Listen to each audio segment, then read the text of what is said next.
Hi, welcome to Saunders Sisterhood. I'm Carrie. This is a YouTube channel for the single and for the childless, not by choice person. It is Monday. It's the Monday after Thanksgiving if you celebrate. And that means it's a question and answer video today. And so today the subtopic is just going to be some things about me. So some general questions about me. Let's get right to it.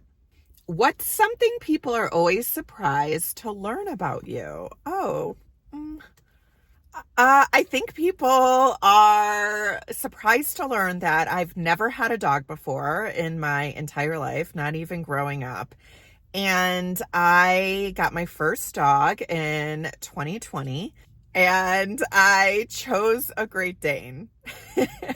So sometimes people are surprised to learn that I have this big dog and I've never had one before, and we're just kind of learning how to do it together.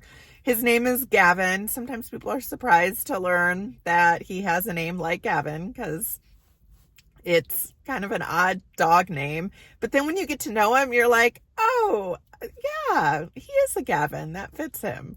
So I would say, yeah, I think the fact that I'm single, I've never had a dog before, and went in and chose a Great Dane right off the bat. People are sometimes surprised to learn that.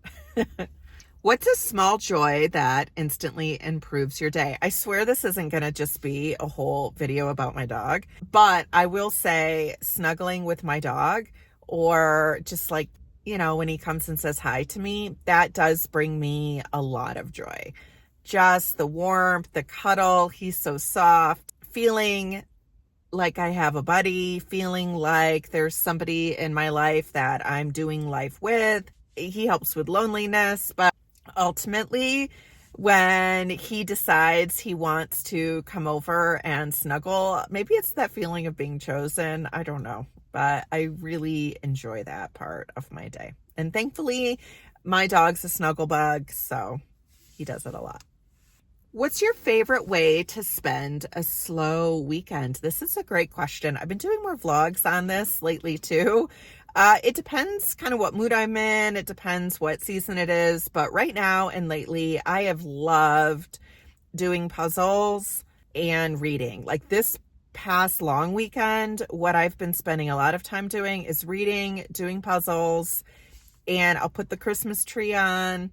And on my TV, I can put like a fake fireplace on. I'll do that. Sometimes I'll put on some soft music in the background. And I just am loving that cozy, relaxing, nowhere to go, nothing to do experience. I have a lot of kind of stress in my brain right now related to work. And I'm really, really trying not to go there every time I have a soft moment or a quiet moment. And so doing some of these things helps distract me enough to keep me from going down that road, or there's enough to do where if my brain does go down that road, I can pull it back a little bit easier. But soft music, Christmas lights, reading, and doing some puzzles. In fact, I'm going to start a new puzzle today because I finished the one I was just on. I went into a trance for like 3.5 hours last night and just lost time and like put my head up and woke up and it was completed. But I'm loving puzzles right now. What's one habit you're trying to build or break? I pay attention to my mindset a lot, but I would say I'm definitely trying to build the habit of strength training, being consistent around that, getting really into it. Just the health benefits of it, the physical health benefits, but also the mental health benefits. I'm not going to lie, aesthetics are a nice add-on to that too. So I would say I'm definitely trying to build more muscle, actively trying to do that. What is a book, show, or movie you're loving right now?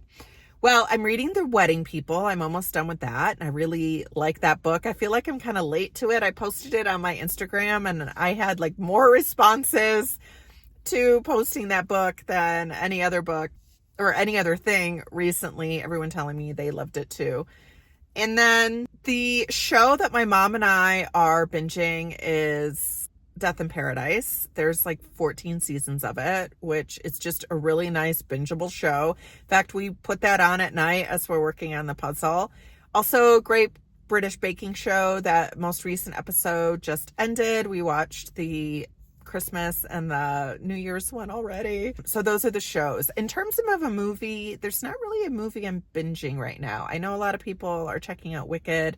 I didn't see the first movie. I probably won't see the second movie. I've seen the show and I like the show, but I haven't seen the movie. I'm not a big movie person as of late. I used to love the movies. I loved going to the movies. I would go to the movies all the time. I'm more of a YouTuber now, or kind of binge-worthy shows. I think I'd rather just stay home.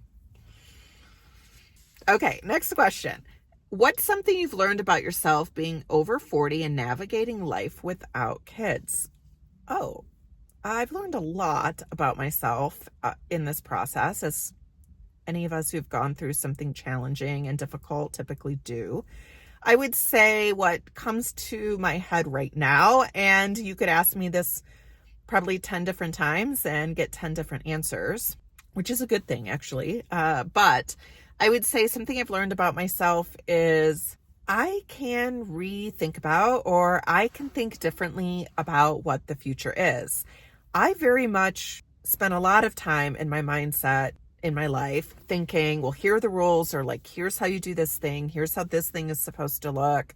Here's what your 40s look like. Here's what your 50s, 60s, all of those things. And that there's different milestones or traditions that you go through, and that you have to do certain things in order to be happy.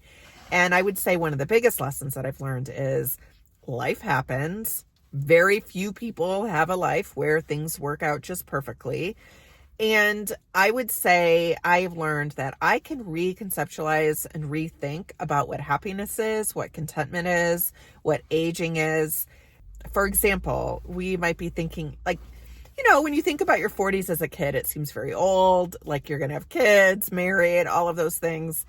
I don't feel very old. Those other two things aren't a part of my life. I think you also assume there's going to be a lot of stability, in your 40s. I do have stability, but I also am starting to learn, like, I can live in multiple different places. I can go move around. I can shake my life up a little bit if I want to do that. Now, actually executing on that is a completely different question, but I think I've learned that I can start to think about things differently. There's not this path to happiness that looks one way. Thank God. What do you hope people take away from your content? I like this question a lot. I have had this YouTube channel it'll be 3 years in a couple of weeks, which is crazy. I was motivated to do a YouTube channel. I was like, I really feel like this topic could take off. Being single, being childless, not by choice.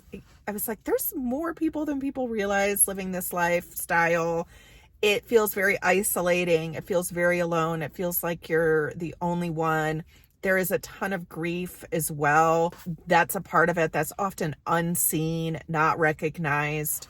A lot of competing thoughts that kind of shift around in your head all the time, like not feeling very fulfilled and where your life is going, but also wanting to be grateful for what you have. Other people around you not understanding it, maybe not knowing anybody else in that situation, having not been through that situation. And it's hard for other people to put themselves in your shoes. So it's complicated, to say the least. When I first started this YouTube channel, and when Naomi, Audrey, and I started Sunder Sisterhood, we really wanted it to be a gathering place, a community, a place for people to not feel alone. That is the crux of what I want people to get from my content is not knowing that you're not alone. In addition to that, if you learn some tips and some ways of coping, some ways of thinking about things, or you just have some motivation to try some of these things that I talk about, my work as a therapist, I think, comes through in those videos in terms of coping, mindset, ways to think about different things, hopefully challenging automatic thoughts. I would love it if you got that as well. But ultimately, I want you to know you're not alone, and that you can live a meaningful, purposeful, and fulfilled life, even if you are single and even if you are childless, not by choice. So I think that's a perfect way to end the video. If you're needing some extra supports, I'll put the link to some coloring books for the Childless Not By Choice person, and also some workbooks that I have on this topic.